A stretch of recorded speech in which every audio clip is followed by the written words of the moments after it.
Hello, everyone.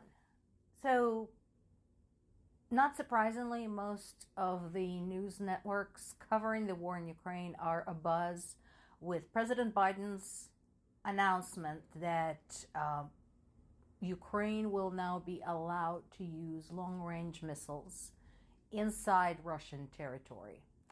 And while a lot of us were speculating that that's what Biden would do after the election, since there was nothing more to worry about one way or the other, we do have a good excuse for this decision, the joining of North Korean troops. So, of course, Russia is blaming everybody except themselves. They're accusing the U.S. of escalating the war. Sweetie, you know what's impossible to escalate? You know, a war that is impossible to escalate is the war that's never started. And remember who started it. So sit down and shut up.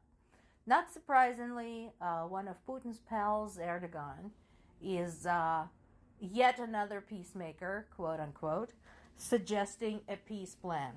But look what's in this peace plan. If you read through these points, you'll realize that in this particular respect, Erdogan is nothing more than Putin's mouthpiece, because these are exactly the same demands that Russia had presented. And the question is, how is this of any advantage to Ukraine? What is the plus to Ukraine? Meanwhile, folks talking about this are saying, this is not a silver bullet. Well, nothing is. One decision, even though this was long awaited, as we talked about this, is not in and of itself a panacea for this war. However, let's not forget that this comes in combination with other things. There is President Biden's accelerated plan to deliver aid, so he's going to get everything he can get to Ukraine so that Ukraine can fight at least another year, and then we'll have to see. Hopefully there is an escalation and increased urgency in Europe for all of this. And another potential implication is that now that US had made this decision to let Ukraine use the long-range missiles, maybe other of Ukraine's allies will follow. Now, we all know the drill, because every time the US or any of the other NATO members made some type of decision when it came to helping Ukraine, Putin immediately said, oh, it's an escalation. You are now officially participating in the war, blah, blah, blah. But here's the thing.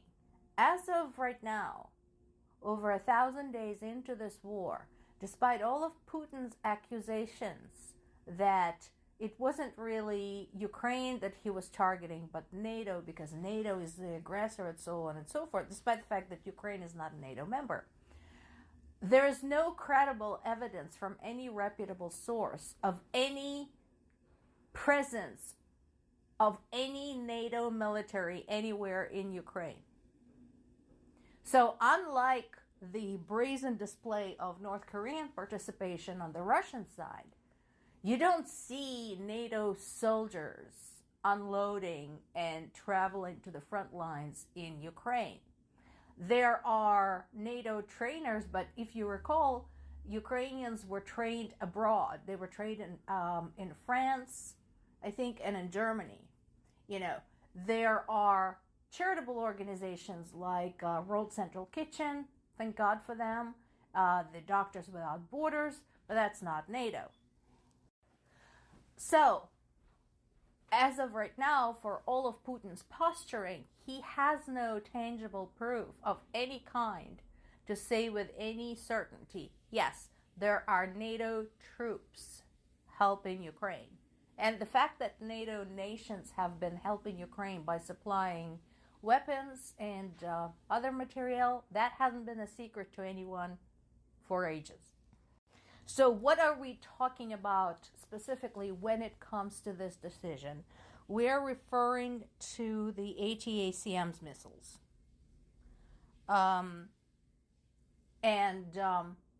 The cool part about this is that they are mobile. We talked about this in the past, very early in the war when Ukraine first got these, that this made a big difference because they're their own truck. So you can relocate them in minutes and the enemy would never know what their exact position is.